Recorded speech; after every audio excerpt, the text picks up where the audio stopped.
I was never meant to stand here. They said I wouldn't survive, and sometimes I believed them. I was the boy with scars burned into my skin, the boy who walked barefoot on dusty roads, mocked and laughed at for looking too broken to dream. I shouldn't even be alive. At least that's what the whispers said. But pain has a way of teaching you how to fight, how to breathe when the world wants you silent. What no one knew was that every scar carried me closer to something no one thought possible, becoming an Olympic legend. When you look at me now, standing with a gold medal around my neck, it's easy to think it was always destined. But nothing about my life was promised.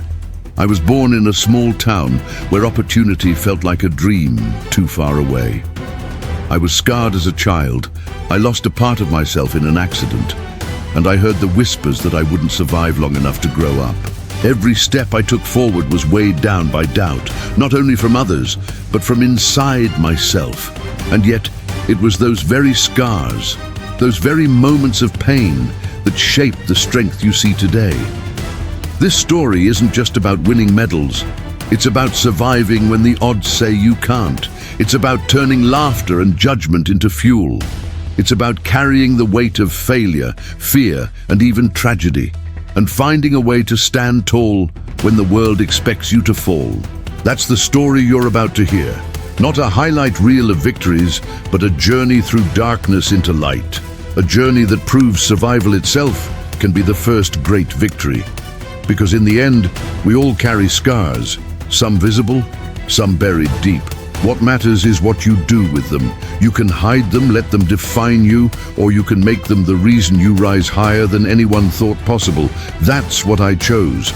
And that's what transformed me from a boy who shouldn't even be alive into a legend on the biggest stage in the world. So if you've ever been told you're not enough, if you've ever looked at your life and thought you were too broken, too poor, too weak, this video is for you. Watch until the end, because you're going to see how scars can become medals and how even the most impossible dreams can become your reality. Before we begin, make sure to subscribe to Beyond the Game, hit that like button if you believe in stories of survival and redemption, and leave a comment below telling me which country and city you're watching from. Because no matter where you are, this story is proof.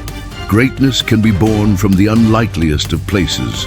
I was born in a small town where the streets were more dust than pavement, where every house carried the weight of survival.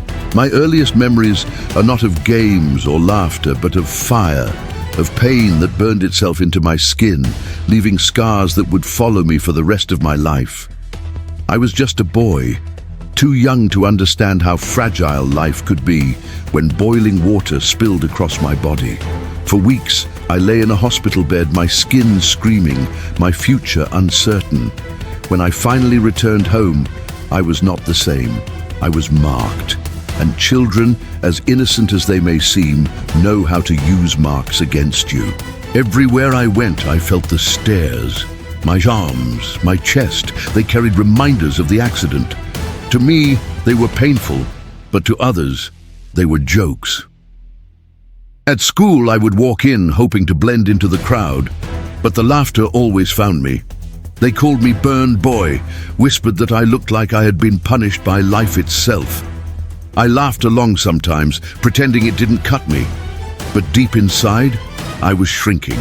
I began to believe the whispers, that I was damaged, different, unworthy, yet something inside refused to die. I remember one afternoon sitting by the river, staring at the water. The reflection looking back at me was thin, scarred, fragile, but the current was strong. I thought, if the river can keep moving, so can I. That thought stayed with me. It was small, almost invisible, but it was a seed. At home, life wasn't easier. My mother worked endlessly, carrying the weight of raising us alone after my father's absence. Food on the table was never guaranteed. Many nights, we went to sleep with hunger twisting in our stomachs. Poverty was a shadow that never left, reminding me at every corner that life expected me to give up, and yet I couldn't. I didn't know why, but I couldn't let despair take me. The worst moments came not from hunger, not even from pain, but from judgment. People would lower their voices when I passed by. Adults would shake their heads, whispering that I was weak, that I might not even reach adulthood. To them, I was already defeated, just a poor boy with scars and no future. But what they didn't know was that pain has a way of sharpening you. Every laugh, every cruel word, every night of emptiness, it was forging me. Slowly, quietly, without anyone noticing, I was becoming something stronger. One day, after another round of cruel laughter at school, I went home and sat outside until the sun dipped low. I clenched my fists and made myself a promise. I didn't know how, I didn't know when, but I swore that these scars would not be the end of me. They would be the beginning. That night, as I drifted to sleep on a thin mattress, I imagined a future no one else could see.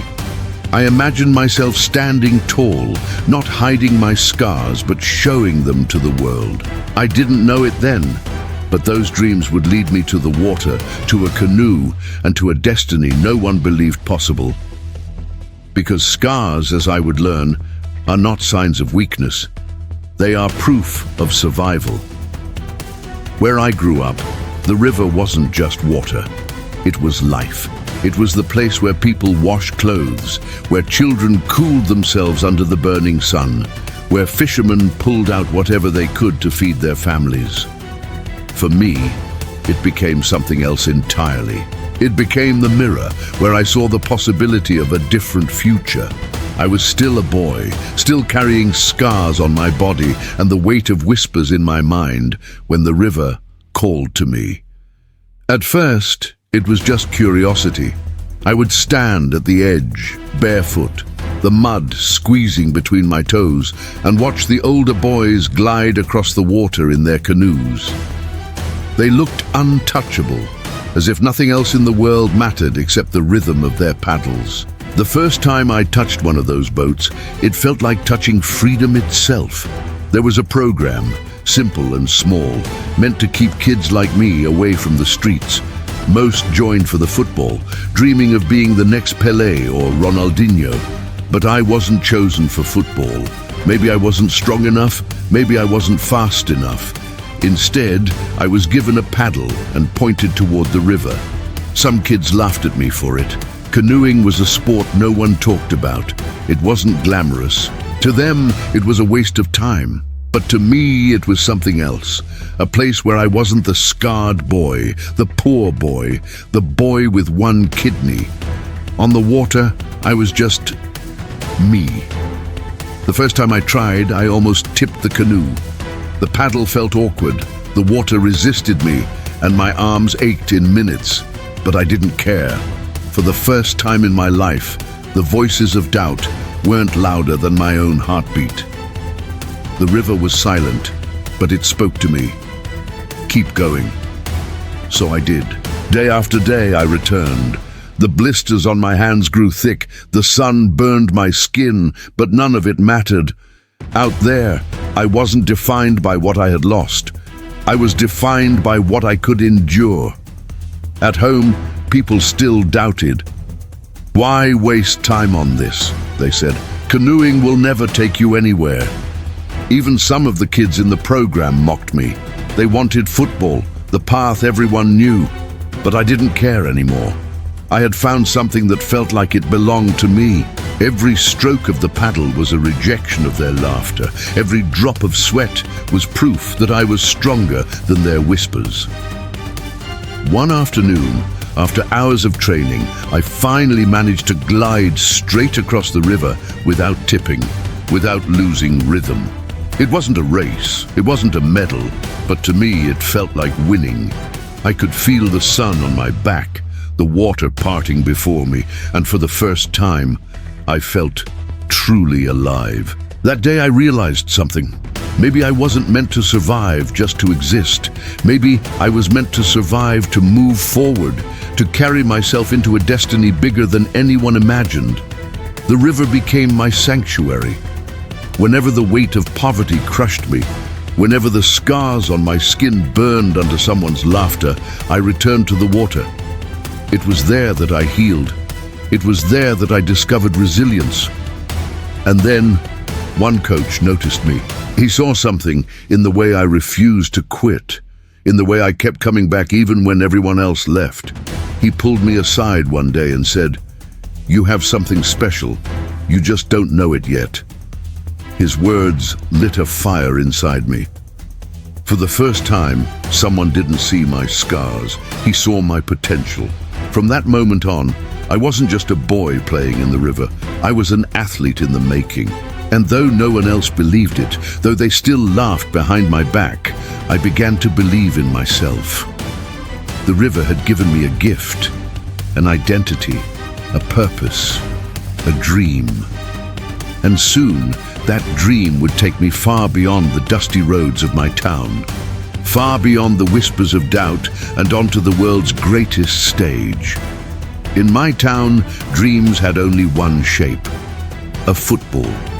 If you wanted respect, if you wanted admiration, if you wanted to be someone, you had to be good with a ball at your feet. Every boy grew up believing that the way out of poverty was through the field, not the water. And so when people saw me walking with a paddle instead of chasing a ball, the laughter followed me like a shadow.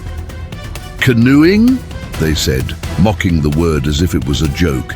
"Who becomes anything in that?" Some shook their heads with pity, others with ridicule. To them, I had made the wrong choice, a foolish choice. They believed I had wasted my chance to be someone. But what they didn't understand was that the paddle felt more real in my hands than any football ever could. At school, it was worse. Kids pointed at me, laughing, calling me the fisherman or the boy who plays in the river. They mocked my scars, my poverty, and now my sport. Sometimes the laughter echoed so loud that it drowned out my own thoughts. But every time I picked up that paddle, every time I felt the weight of the canoe under me, the river silenced their voices. On the water, their laughter didn't exist. One afternoon, after practice, I walked home carrying the paddle on my shoulder. A group of older boys blocked my path. They smirked, tossing a football between them. "Come on, Isaquias," one said. "Leave that thing and come play with us. You'll never be anything with that stick." They laughed, but I didn't. I looked at the ball, then at my paddle, and for the first time, I realized something. I didn't need their approval. I didn't need their dreams. I had found mine. Still, the ridicule hurt. There were nights when I lay awake wondering if they were right. Canoeing wasn't popular, it wasn't glamorous, it wasn't the dream people applauded.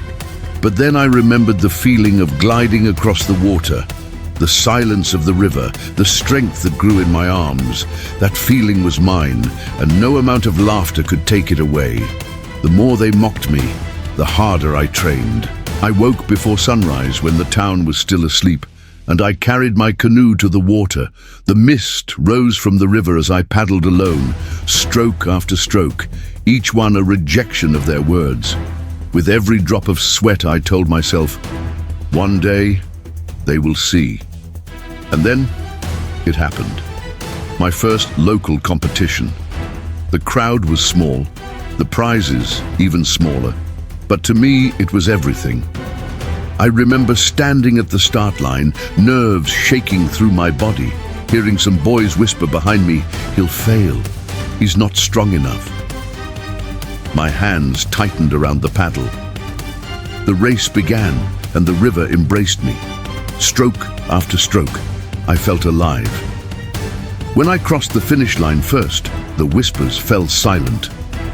For a moment, the laughter disappeared. But victory didn't stop the doubt. People said it was luck, that I wouldn't last, that football players were the real athletes. And yet deep down, I knew this was only the beginning. The same scars they mocked, the same poverty they pitied, the same paddle they laughed at, those would become the reasons I would rise, because every insult was fuel, every laugh was a spark. And as I carried my canoe home that day, sweat dripping from my face, I whispered to myself, "Let them laugh now. One day the world will know my name." Every story has a moment when the impossible begins to shift. For me, That moment came in a competition. No one believed I could win. By then I'd been training harder than ever, carrying my canoe to the river before sunrise, paddling until my hands blistered and my arms shook. The laughter of others still echoed, but inside I carried a quiet fire, and that fire was about to meet its first true test. The race wasn't grand, it wasn't the Olympics, or even a national event. It was just a regional championship, but for me, it might as well have been the world. I still remember standing on the start line, my paddle trembling in my hands. Around me, boys bigger, stronger, with better equipment, looked at me and smirked. They whispered things they thought I couldn't hear. He doesn't belong here. Look at his scars. He's too weak. Their words dug into me, but they also sharpened my focus. The whistle blew, and chaos exploded. The water surged, paddles clashed, and I fell behind almost immediately. My canoe rocked, my arms burned, and for a brief second I thought they were right. Maybe I didn't belong here, but then something inside snapped. I remembered the hospital bed, the pain of losing a kidney, the shame of being laughed at, the silence of the river in my lonely training. I had survived all of that. Why would I quit now? I leaned forward, gritted my teeth, and drove my paddle into the water with everything I had. Stroke after stroke, I felt the rhythm take over. My canoe steadied, my speed grew. One by one, I began to catch the others.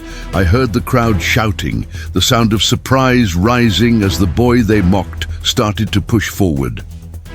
Halfway through the race, I was no longer behind.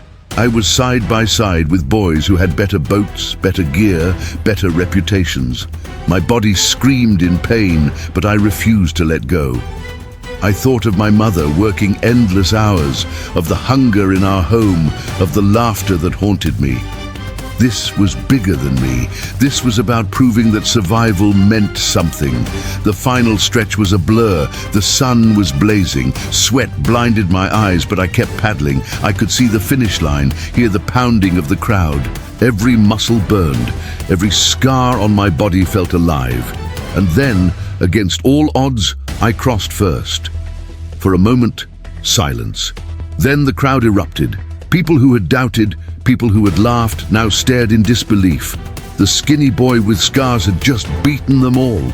I collapsed to my knees in the canoe, gasping for breath. Tears mixing with the river water splashed across my face. I wasn't supposed to be here. I wasn't supposed to win. But I had. That victory didn't bring riches. It didn't erase the poverty, the scars, or the whispers, but it gave me something far more valuable. Proof. Proof that I could. Proof that pain could be turned into power. Proof that maybe, just maybe, the river had chosen me. When I returned home, some still mocked me, dismissing the win as luck. But deep inside, I knew it wasn't luck. It was survival, transformed into strength. And I promised myself that this would only be the beginning. Because the first impossible victory isn't just about winning. It's about realizing that what they called impossible was just another word for untested. The dust of my small town clung to me like a second skin. Every street was familiar, every face carried a story, and yet I knew I couldn't stay there forever. My victory in the regional championship had lit a spark, but sparks fade unless they're fed. I wanted more. I needed to see how far this river could carry me.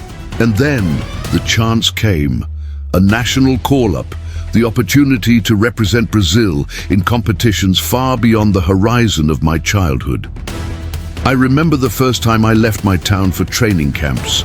The bus ride felt endless, each mile taking me further from the only world I had ever known. I pressed my forehead against the window, watching the dusty roads give way to highways, watching small houses fade into cities with buildings taller than anything I'd imagined. My chest was heavy with fear and excitement. I was still that scarred boy with one kidney, still poor, still uncertain. But for the first time, I felt like my story was stretching beyond my own backyard. When I arrived, everything felt bigger.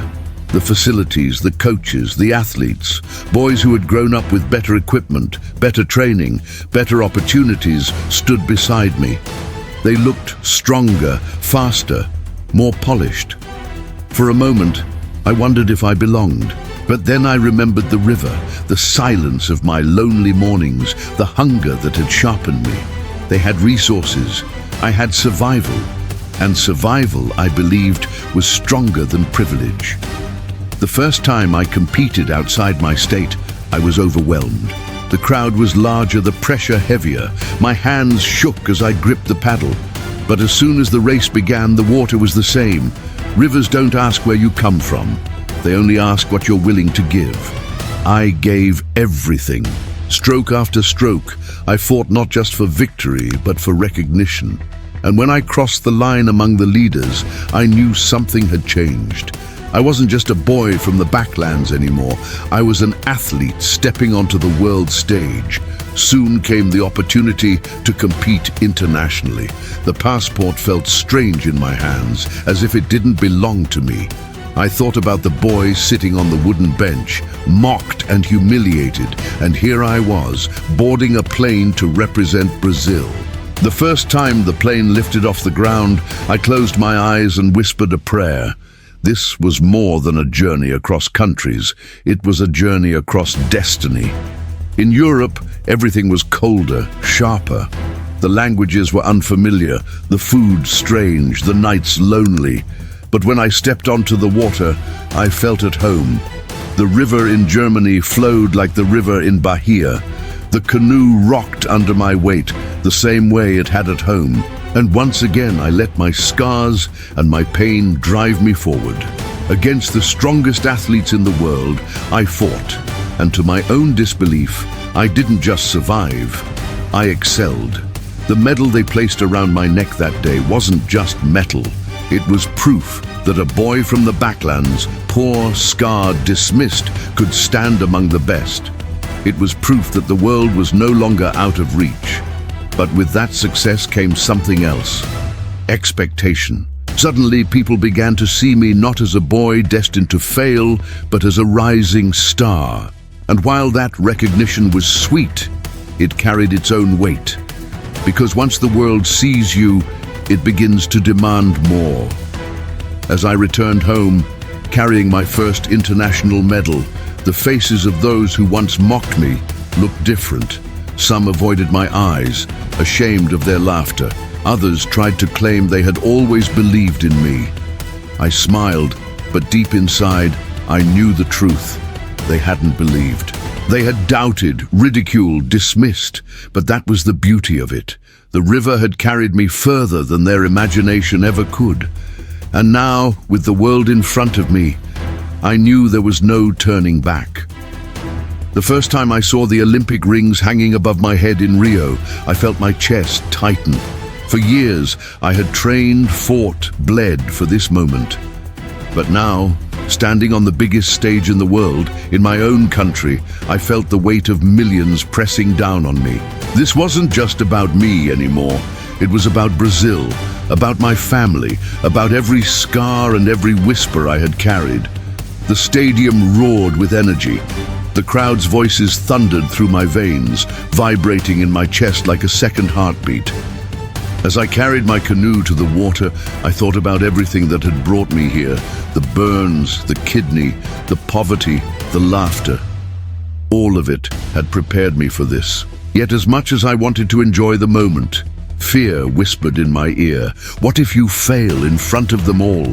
The first race was brutal. Every paddle stroke felt like a war. Every competitor a wall I had to break. But I remembered the lonely mornings on the river, the hunger that had taught me endurance. I pushed harder and harder until I crossed the line. Silver, my first Olympic medal.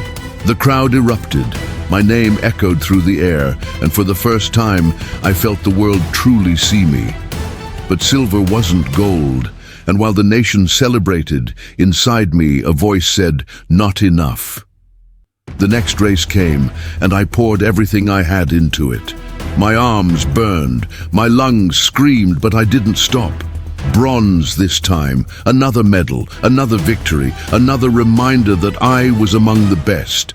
Yet again, the shadow of gold lingered over me. By the time the third race came, my body was broken, but my will refused to bend. I dug the paddle deep into the water, stroke after stroke, pain becoming rhythm, rhythm becoming fire. When I crossed the line second, I collapsed, tears streaming down my face. 3 medals in 1 Olympics, history made. The stadium roared my name, Brazil embraced me, and yet I looked at the gold in someone else's hand. I smiled, but inside I knew my story wasn't finished. I was celebrated as a hero, but I couldn't silence the whisper, "You still haven't touched the top." The night after my 3rd medal, I walked alone near the Olympic Village. The lights sparkled, the air buzzed with celebration, but I felt strangely quiet. I held my medals in my hands, heavy and shining, but they didn't feel complete. I thought of the scars on my body, the kidney I had lost, the river that had carried me here. And I realized something. Every struggle had always demanded more. Survival wasn't about stopping halfway. It was about pushing until nothing was left to give. Brazil celebrated me. The newspapers wrote about the boy who had made history. They called me a warrior, a survivor, a symbol of resilience. And I was proud, deeply proud. But inside, I knew that my destiny wasn't to be remembered as the man of 3 medals. My destiny was to be remembered as the man who refused to stop until he had claimed gold. So while the world applauded, I made a new promise to myself. The journey wasn't over, not yet. After Rio 2016, my life changed overnight. I was no longer just Isaquias, the boy with scars, the boy from the river. I was Isaquias, the Olympic medalist, the man who had put Brazil on the map of canoeing. Everywhere I went, people recognized me, celebrated me, lifted me up as a national hero. And yet, behind every smile, behind every handshake, I began to hear something else. A whisper, a single word that cut deeper than any scar on my skin. Vice. Yes, I had 3 medals. Yes, I had made history. But in a world that worships gold, silver can feel like failure. They called me the eternal second place, the man who couldn't quite reach the top. At first, I tried to ignore it, to let the joy of my victories drown out the doubt. But the voices grew louder. They filled interviews. They echoed on social media. They turned my success into a question mark. If he's so strong, why can't he win gold? The pressure was suffocating. Every race I entered after Rio felt heavier. It wasn't just me against the water anymore. It was me against expectations, against critics, against the shadow of gold I had never touched. Coaches demanded more. Fans expected perfection. And every time I came close but fell short, the word returned, vice. I began to feel it in my body. My muscles, once full of fire, ached with exhaustion. Injuries piled up, my energy drained. But worse than the pain in my arms was the pain in my chest. The pressure wrapped itself around me, squeezing tighter every day. I would lie awake at night, staring at the ceiling, wondering if maybe they were right. Maybe I wasn't meant to be the best. Maybe survival was all I was ever destined for. But then I remembered the boy I had been. The boy who had survived fire, who had lost a kidney, who had faced laughter and ridicule and still refused to stop. That boy wasn't built to give in to whispers. That boy was built to turn whispers into fuel. So I pushed harder. Training became my obsession. Hours turned into days, days into weeks as I chased perfection.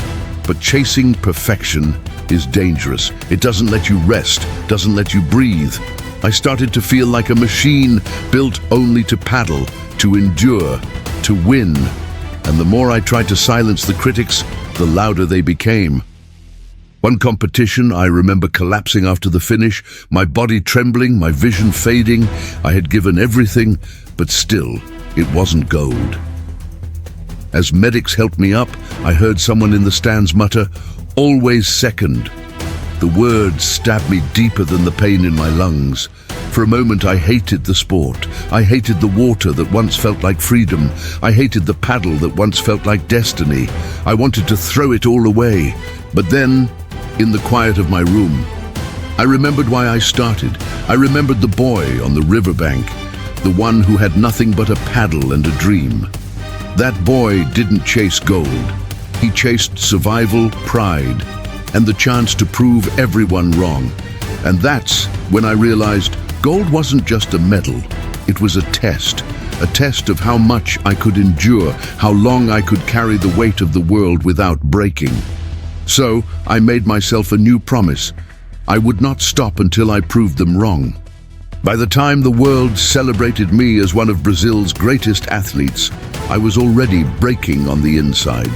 The medals shined, the interviews praised me, the fans cheered, but none of them felt the weight of my body every morning when I tried to stand. My arms ached like fire, my back screamed, my shoulders felt like they carried stones. Years of paddling had carved strength into me, but also left scars no one could see. I tried to hide it. On the water, I still pushed with everything I had, still smiled for the cameras, still carried the Brazilian flag high. But behind the scenes, the truth was different. Ice baths became my refuge, painkillers my companion. I learned to tape my body together just to survive another day of training. Every stroke of the paddle was victory, but it was also torture. The worst pain, though, wasn't in my muscles. It was in my mind. Pressure doesn't just sit on your shoulders. It seeps into your thoughts, into your dreams, until it feels like there's no escape. I would lie awake at night, my body trembling from exhaustion, my heart pounding with anxiety. I feared failure more than I feared pain. And sometimes I feared myself. There were days I wanted to quit. Days when the weight felt too heavy, when the critics' words echoed louder than my own heartbeat. Always second. Never gold. Those words clung to me like chains. I'd stare at the ceiling and wonder, why keep fighting? Haven't I proven enough? But then I'd think of my mother. I'd think of the nights she went hungry so that I could eat, the mornings she rose before dawn to give us a chance at survival. I'd think of the boy I had been, scarred, broken, laughed at. That boy would never forgive me if I gave up now. So I dragged myself out of bed, even when every muscle begged me to stop.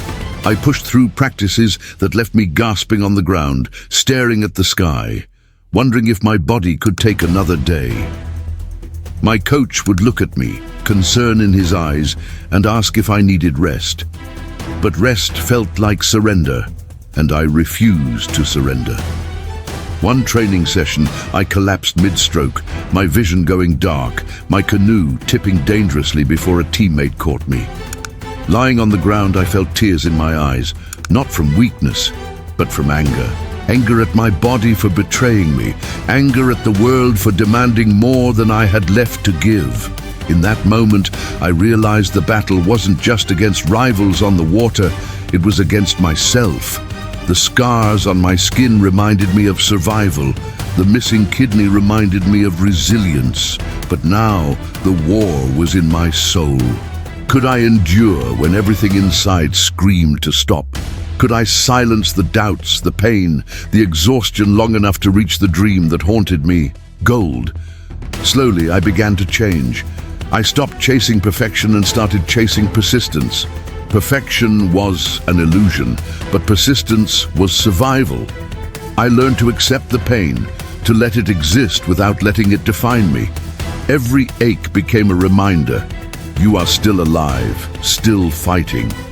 And in that acceptance, I found strength. The pain of the body, the storms of the mind, they were not signs of weakness. They were the price of chasing something greater than myself.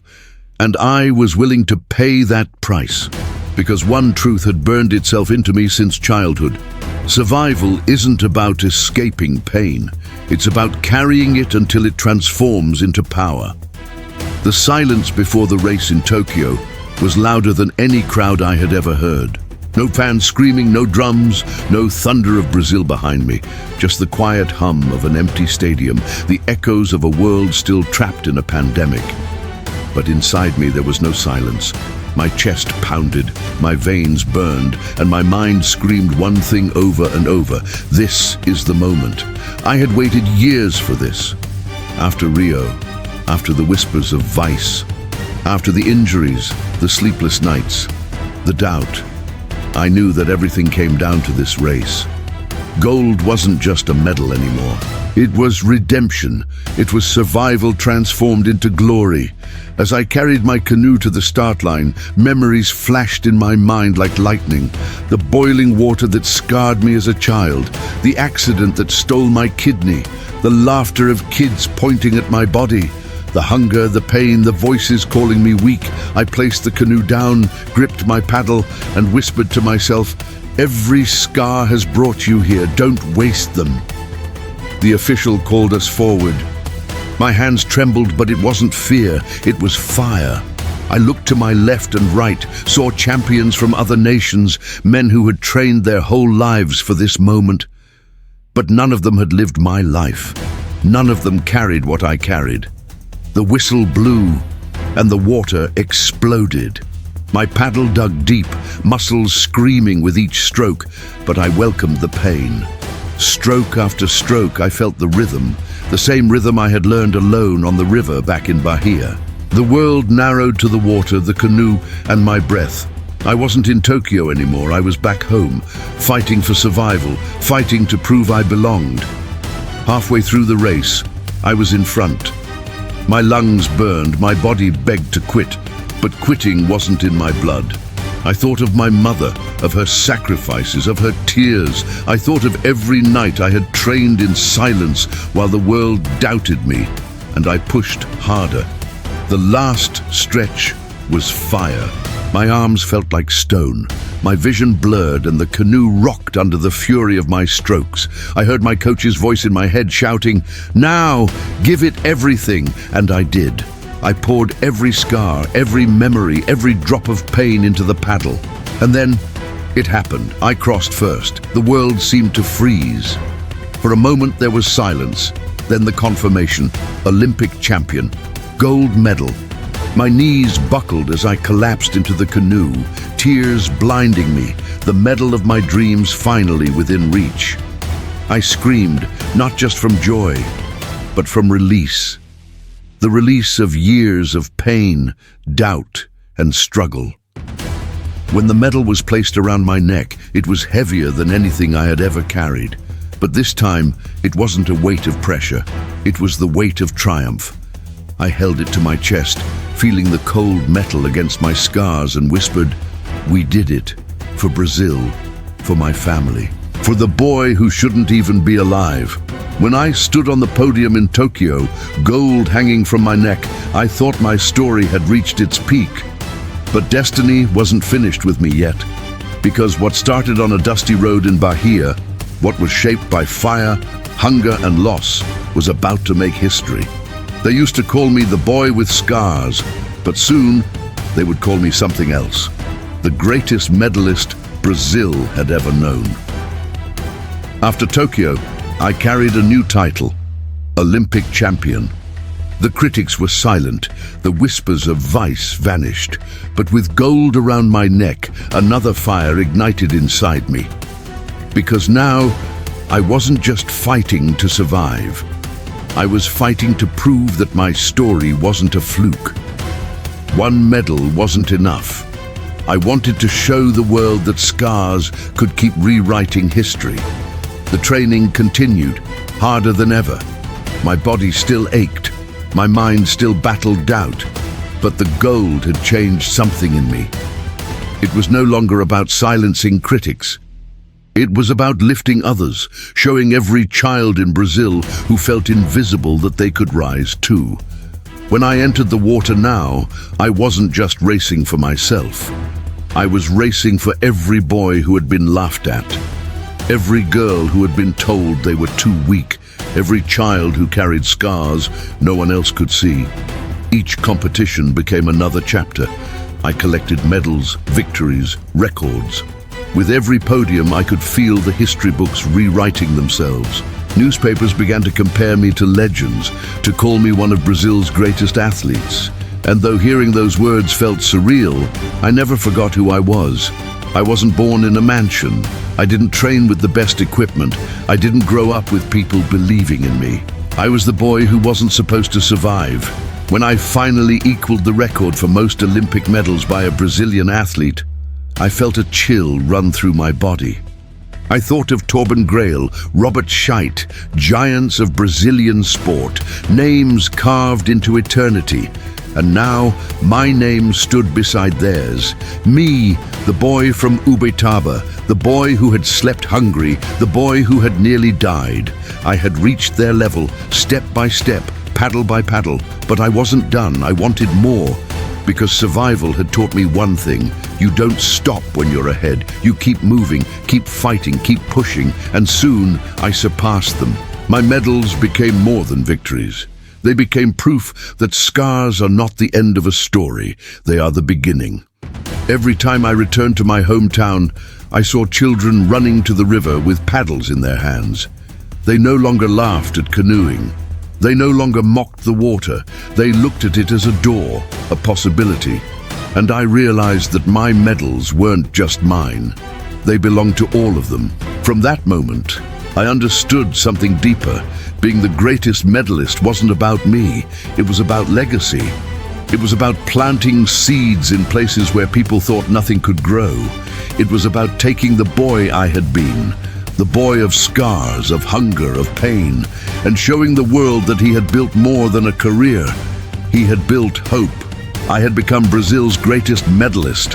But more importantly, I had become proof that survival is victory, and victory can become legend. When I look at my reflection now, I still see the scars, the burn marks across my skin, the reminders of a childhood accident that nearly ended me before I even began. I still feel the absence of the kidney I lost, a silent space inside my body that once made doctors shake their heads in pity. These scars, these losses, they are still part of me. But the difference is this: they are no longer wounds, they are my legacy. People sometimes ask me if I wish I could erase them, if I would choose to live without the pain, without the ridicule, without the endless battles. I always smile, because without the scars, there would be no story.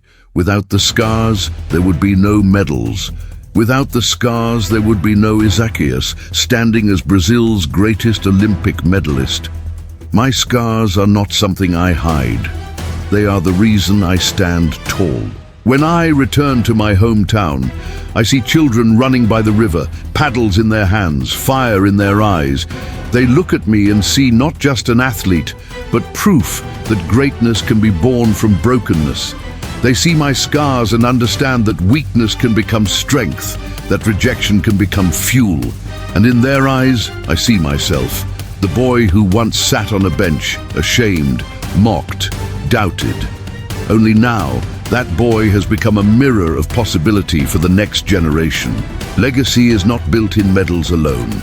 Medals shine, but they fade. Legacy lives in the hearts you touch, in the lives you change. For me, the true gold is not the medal around my neck, but the belief I see growing in children who once thought dreams were too far away. The world remembers my victories, my podiums, my records, but I want them to remember something else. I want them to remember that scars don't mean you are broken. They mean you survived. And survival is the first step toward greatness. Sometimes I lie awake at night, medals beside me, the silence of the world around me, and I think of the boy I used to be. The boy in pain, the boy who felt invisible, the boy who was told he wouldn't survive. I think of him and I whisper, "We made it. We turned scars into gold." My journey proves that you don't have to be perfect to achieve greatness. You just have to refuse to quit. You just have to carry your scars with pride and let them lead you forward. Because pain is not the end of the story. It is the beginning. And so, as I move forward, I know my legacy isn't just in the medals I've won, but in the truth I've lived. Scars can shine brighter than gold. I was the boy who wasn't supposed to survive. The boy with scars, the boy who carried pain like a second skin. But I refused to quit. I refused to let the world decide my story. And today, every scar tells the truth. Survival is victory, and victory can become legend.